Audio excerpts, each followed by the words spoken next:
So let's see just how much damage the very angriest of Khorne's servants can do on the tabletop.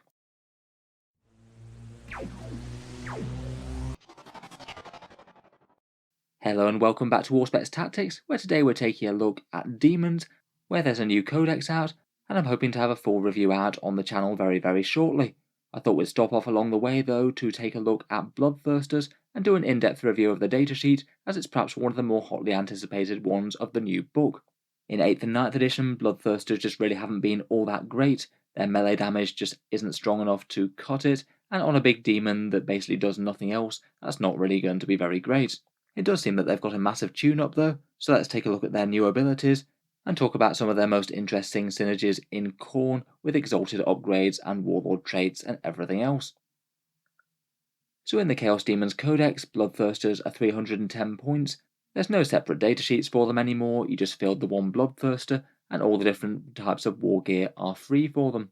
They have increased in points from 240 but got massive more abilities to go with that. And there's no limits on how many you can field of them per detachment. If you so wish, you can take 3 Bloodthirsters in a battalion. I think the only restriction is that you have to have one of them as your warlord, as if you take a greater demon, then you have to have one leading the list if you don't include Be'lakor. Statline wise, he's really quite a beefy Bloodthirster. 12-inch movement, hits on 2s, strength and toughness 8 now, up from toughness 7, a massive 20 wounds, a big 8 attacks to please Khorne, and a 4+ demon save for an unmodifiable 4+ at range and in melee. Overall that's +4 wounds, +1 toughness, an extra 2 attacks.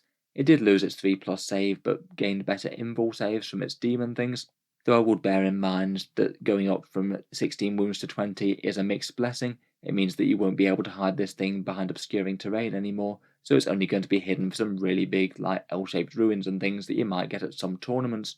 Generally though, despite usually going to be able to be directly targetable, at least he's very hard to remove. Weapons wise, all Bloodthirsters have gained a Hellfire Breath attack, basically a heavy flamer with AP -2, not too bad for a little bit more anti-infantry as they're winging around. And then for their main weapons, you either get the choice between a Great Axe of Khorne, that's the great big two-handed one, or the Axe of Khorne, that's the standard one, and back that up with a ranged lash of some sort. The Great Axe is the one with the really impressive melee profile. At base it's strength ×2, so strength 16, AP 4, damage D3 +3, so with 8 attacks that's going to make a mess of just about anything. Or you can swap it out for sweep attacks, double attacks at strength 8, AP 3 and damage 2, so 16 attacks at that profile, which is pretty monstrous. Pretty crazy when this thing basically outfights your standard Imperial Knight. Otherwise though, if you want to go with the smaller axe and the flail, then the standard axe of Khorne is going to be strength 12, AP 4, damage D6, or doubling the attacks, but you only get damage 1 on the double attacks, so you won't go through things like Space Marines quite as well. For your trouble though, you do either get a Lash of Khorne at 12 inches, 6 shots at strength 8, AP -1, damage 2, so sort of like pseudo autocannon type profile, and then a really quite fun one called the Blood Flail, 12 inches at assault 1, strength ×2, AP -4, and a big damage 3d3. But the fun part is that that extra damage doesn't get lost if you target something like 1 wound infantry. It spills over to other models, so you might just carve a great big flail through them and kill something like 6 models on average if your wound goes through. That one is pretty fun, I think. Otherwise, special rules wise, he gets reroll hits of 1 for his Khorne aura. That applies to Khorne core units, and he gets a fun extra special rule called Relentless Carnage. After his fort on a 2+, you've got a chance to deal D3 mortal wounds at the end of the fight phase, though it's -2 if you attack infantry characters with that. Not bad as a little bit of extra mortal wound damage to chase down all the rest. He does get the demon keyword as well, which gives him a few things like a -1 leadership and combat attrition aura, plus free deep strike, and the warp storm benefits. Then we've basically got 3 different options for exalted Bloodthirsters. You can only take one of each of these in a list. I think perhaps the most interesting one is Indomitable Onslaught. That's 40 points, and it means that you can't lose more than 8 wounds in one phase, so basically your Bloodthirster will be pretty much guaranteed to reach melee unless your opponent can stack some ridiculous damage in the shooting and psychic phase.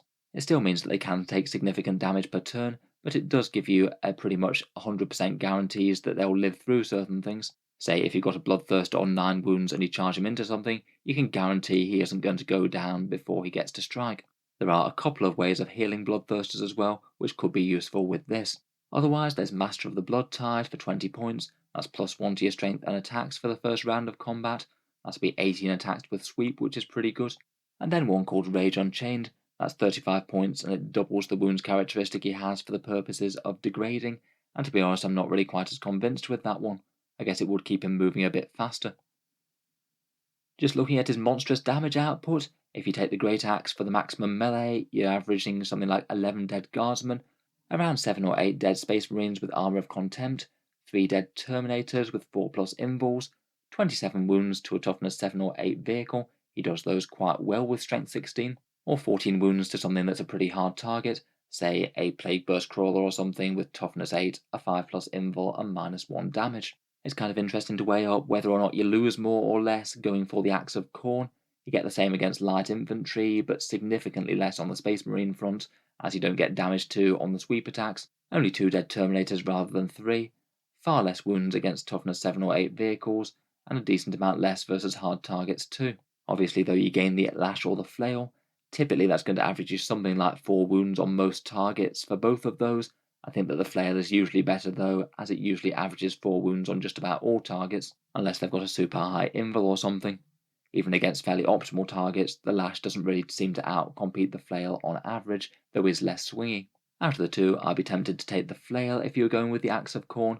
I don't think one loadout is maybe significantly behind the other, but I'd probably go for the Great Axe overall out of the two. Plus, of course, he gets that little Flamer attack, plus the Rage Mortal wounds, and all of them get that as well. In terms of buffs and synergies, first up you have the option to Deep Strike. All demons get that now, and they've got quite a few different ways to come in interesting ways. Bloodthirsters do have good movement at 12 inches, so should be able to get to fight the enemy pretty easily, but at the same time it could be a way to keep them safe for a turn, and then with demon rules against a fair few armies you are going to be able to get a pretty reliable charge turn 2.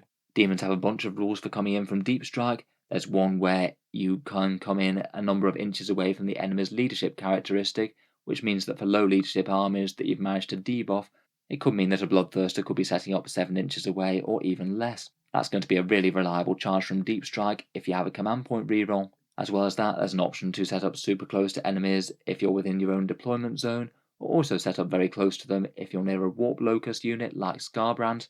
So I think Deep Striking is actually surprisingly viable for this guy.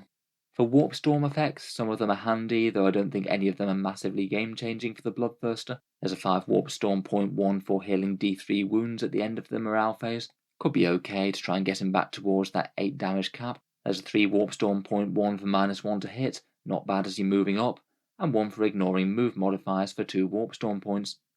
After the Khorne ones, there's 1 for +1 attack, and 1 for a 4 Warp Storm point for a 4+ chance to prevent fallback. That last one maybe could be the most meaningful if you manage to kill something and then tag something else in combat. If that one does prevent the enemy from falling back, it means that they're potentially going to lose that unit as well in your own turn, and it means that the enemy wouldn't be able to shoot him, so that could be pretty game-changing if that comes off. For the Warlord traits, it seems that you can only have one Greater Demon that's a Warlord in Codex Chaos Daemons. If you're playing Khorne and using Bloodthirsters, it will be one of these though, I guess. My favourite, I think, is the 5+ Feel No Pain. Nice, simple, uncomplicated extra durability. Otherwise, there's 1 for a +1 to wound in melee, though I'm not sure that's super standout, seeing as I'll be wounding lots of things on 2s anyway, and also 1 for +1 to advance and charge. Relics-wise, there's 1 for regenerating wounds for slain models on a 5+, maybe not super amazing again, but again with the max 8 wounds thing, maybe it could be useful. Even against hordes though, that might only be something like 3 wounds per turn or something, so I don't think that you're going to be getting massive amount of durability from that. Otherwise, there's Skull Reaver, a best of both Axe of Khorne. It gets the Great Axe profile versus monsters and vehicles, which is usually where you're going to want it, damage D3 +3 and strength 16. And then, perhaps most interesting, if I'm reading this right, is Angrath, the King of Blades. You get +1 damage and ignores hit and wound roll modifiers on one of your weapons. As best I can tell from the wording, it doesn't seem like there's anything to prevent that effect from going on the Great Axe's sweep profile, in theory giving you a strength 8 damage 3 attack with 16 attacks, which is pretty monstrous. That would be very, very relevant in today's 40k meta with so many 3 wound models on the table, lots of Terminators or Necron Destroyers about. If that does work the way that it appears to, then that seems like probably the best relic in my opinion. Otherwise, stratagems wise, I must admit the Daemons Codex isn't super strong. The stratagems are split up by the 4 gods and often linked to individual units. I think that the only relevant one for Khorne is the Glorious Decapitation one, where when you kill a character, then you get an aura of 6s to wound cause mortal wounds for the rest of the game. That one will affect the Bloodthirster himself, so it could be extra damage in later turns, and could be very nice indeed if you could combine that with Bloodletters or something. Still though, it seems a bit niche. Seems like something like re-rolling a command point re-roll for a charge. Seems like it's going to be the best value that you're ever going to get. So overall, I think that Bloodthirsters are looking solidly stronger than they were before, even with being able to be directly targeted and going up in points. The crazy melee damage and extra durability make up for that in my opinion. Maybe if I were just to run one straight out of the book, I'd think about that Great Axe for the maximum melee output, the 5+ Feel No Pain Warlord trait, and the King of Blades for ignoring modifiers and damage 3 sweeps, or damage D3+4 on the big swings. I think I'd be tempted by that Indomitable Onslaught for maximum 8 wounds taken per phase, though to be honest I think that you could argue just to leave it off and keep them cheap at 310 points. In game you'd likely want to be rushing the enemy alongside other fast moving threats, maybe other Bloodthirsters, Be'lakor, Chaos Knights, or other greater demons like Keepers perhaps. If there is any way to hide them on the board like a massive L-shaped ruin on tournaments, then that would be great, but if not, maybe you could either consider Deep Strike if you're seriously worried, or just take the damage as he is at least fairly tough.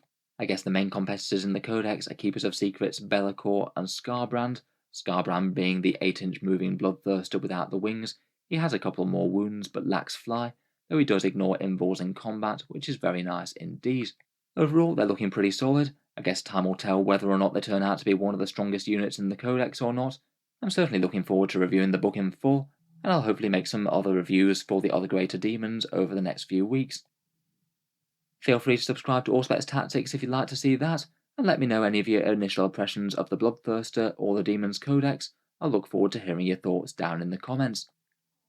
Finally, if you've enjoyed the video and you'd like to help keep them coming, I would just like to mention that Auspex Tactics does have a Patreon page, and you can find that down in the video description if you're interested.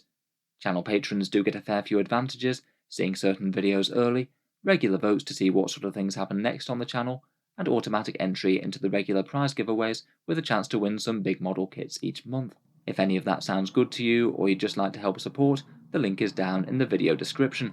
In any case, an absolutely enormous thank you for listening, and I'll hope to see you guys next time.